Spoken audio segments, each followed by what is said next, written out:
All right. Boy, here we are again. 17-17 is your halftime score. I guess technically. All right, now it's halftime. We started a second early there. Deja vu from 2 weeks ago. Tied 17-17 at the half to an inferior team. Tennessee finds itself in a little bit of a pickle at home against Arkansas. I would say, what would you call that half? Piss poor? Horrible, terrible, no good, stinking. Oh boy, I don't know. Pick your words there. We'll talk about all of it. I'm Charlie Burris. That's former Vols quarterback Jonathan Crompton.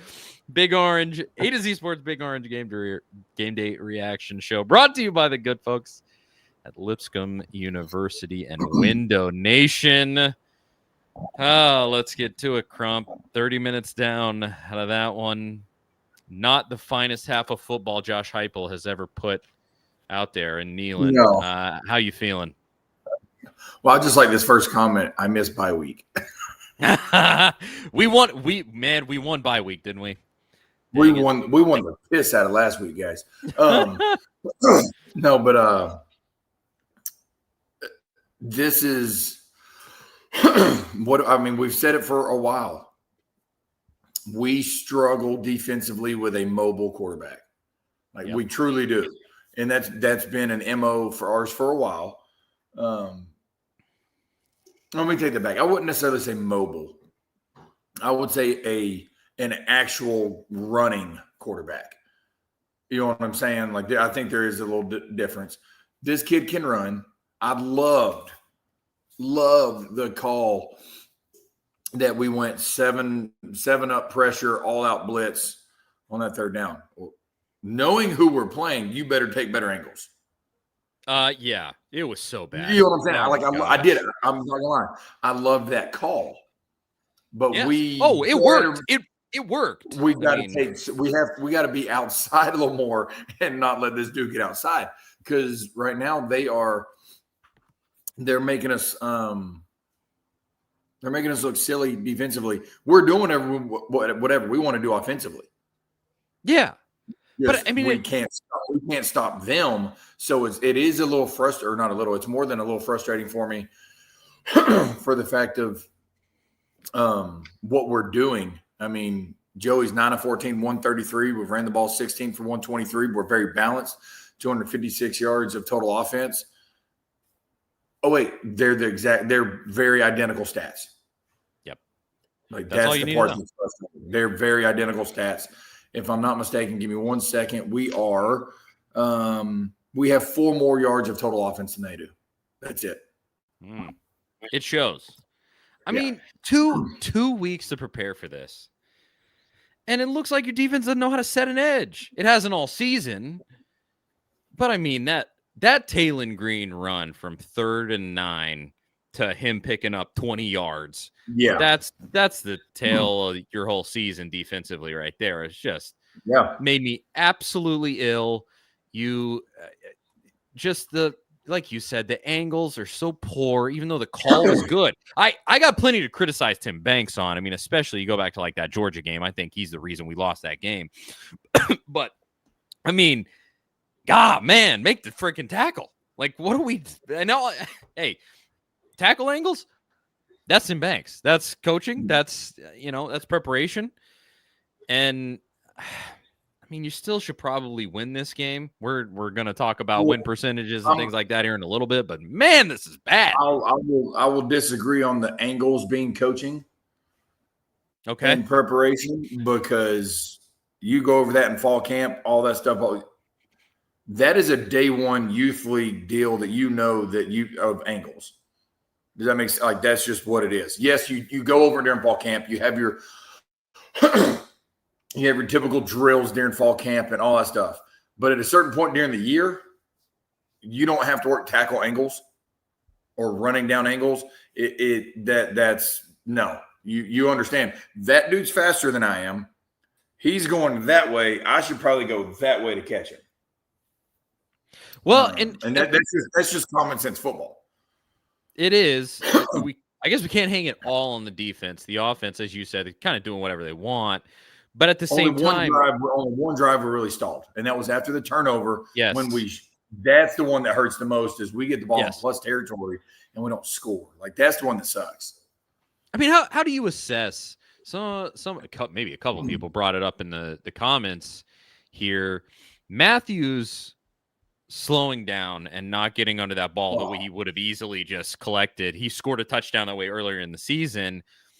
I mean, what's the problem there? How do you assess a play like that? Because that's a tough one when you're in a situation like this. I mean, it should be 24-17 at worst right now, but it's not. No, I don't know if this is actuality, but this is my assumption.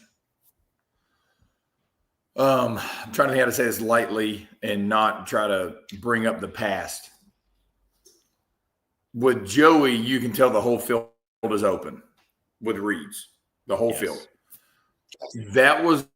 Watching that replay showed me that Matthews was like, oh, I'm not getting the ball. Didn't even look for it, which tells me that there has been in the past a lot of times like the ball's going here or it's going nowhere. Does that make sense? Yeah. Like that from my standpoint, that's what I saw was otherwise he's running that route. He has not jogged off the line on a lot of routes all year. He came off the line not expecting anything, slowed down, looked up, was like, oh, bleep, there's the ball. Now I got to go. If he runs the full route, that's a touchdown because it was a good ball. To the naked eye, to the naked eye, you go, dude, you overthrew a ball. Then they show the replay and I'm like, wait a minute, that was a hell of a ball. Like it was.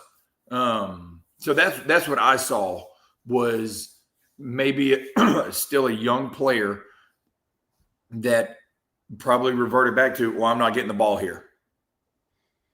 Pre-snap. Yep. That's like I said, that's how it looked to me. I hope to be honest with you, I hope that's what it was rather than taking a play off, which I don't, because I don't think our kids do that.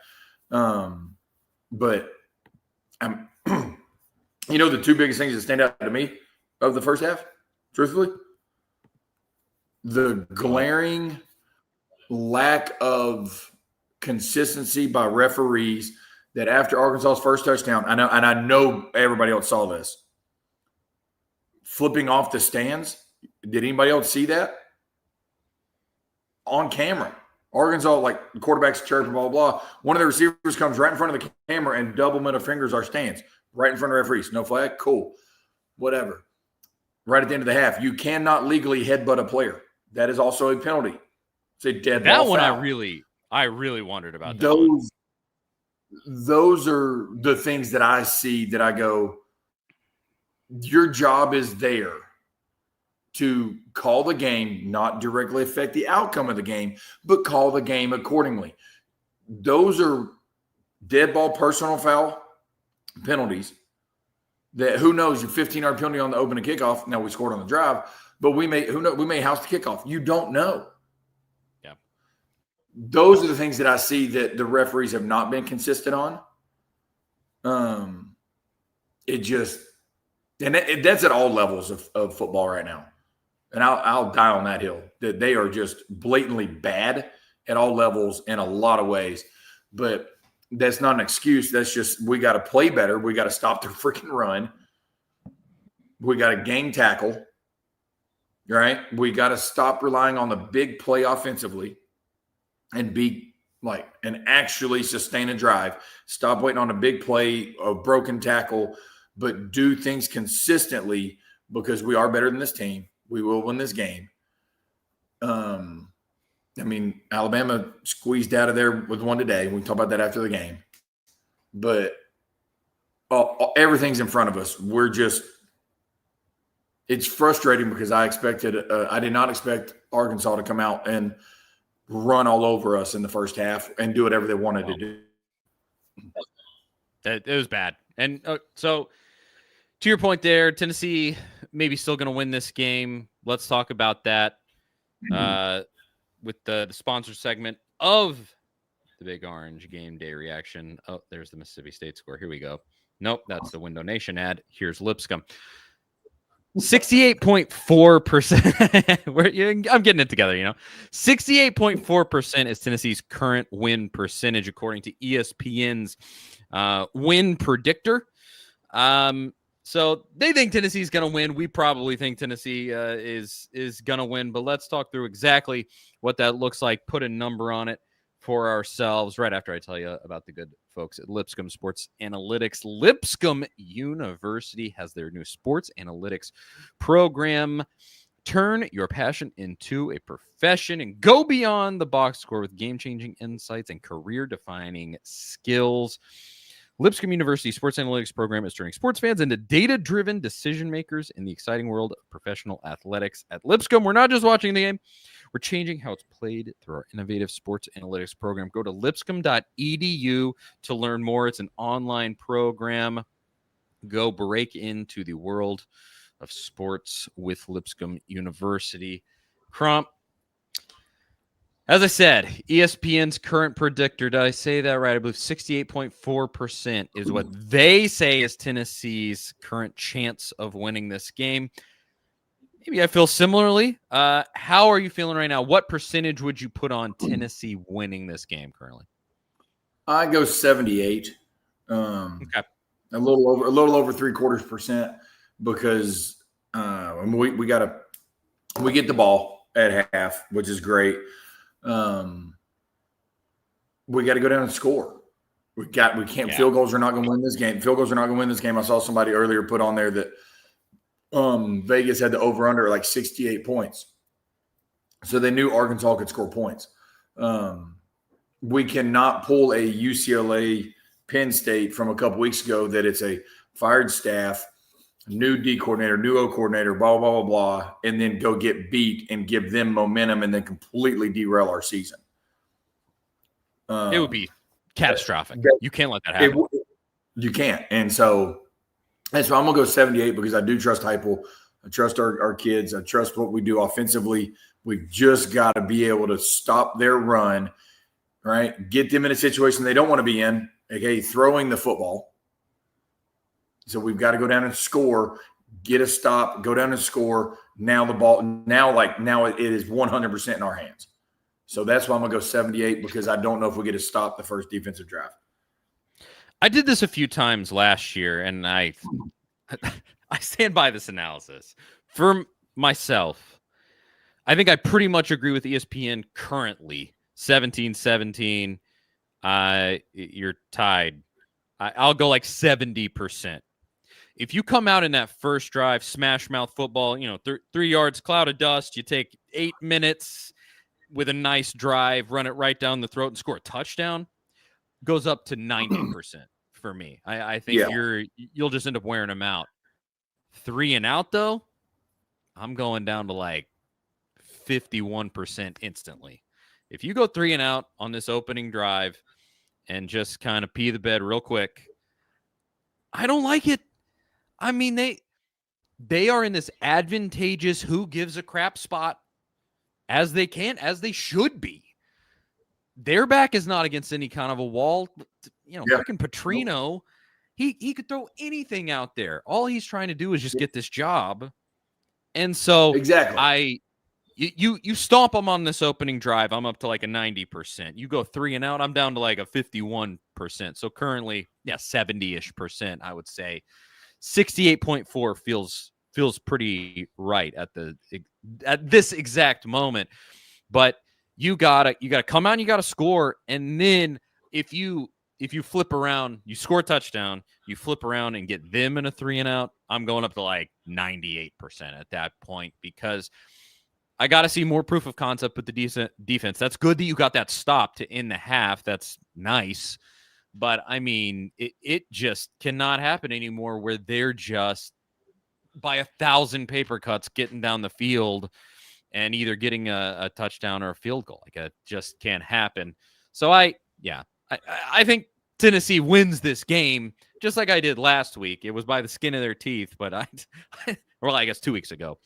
I thought Tennessee was going to win that game, but watch out.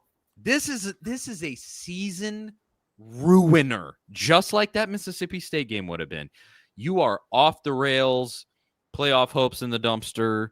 Like, you would have to go to Tuscaloosa and win. You'd have to go to Gainesville and win. You may have to go to Gainesville and win regardless, because I'm not sure how much I like our chances in Tuscaloosa next week. But I like pull this freaking iron out of the fire, my guy, because this is not a conversation that we want to have. You blow it against Arkansas in this spot.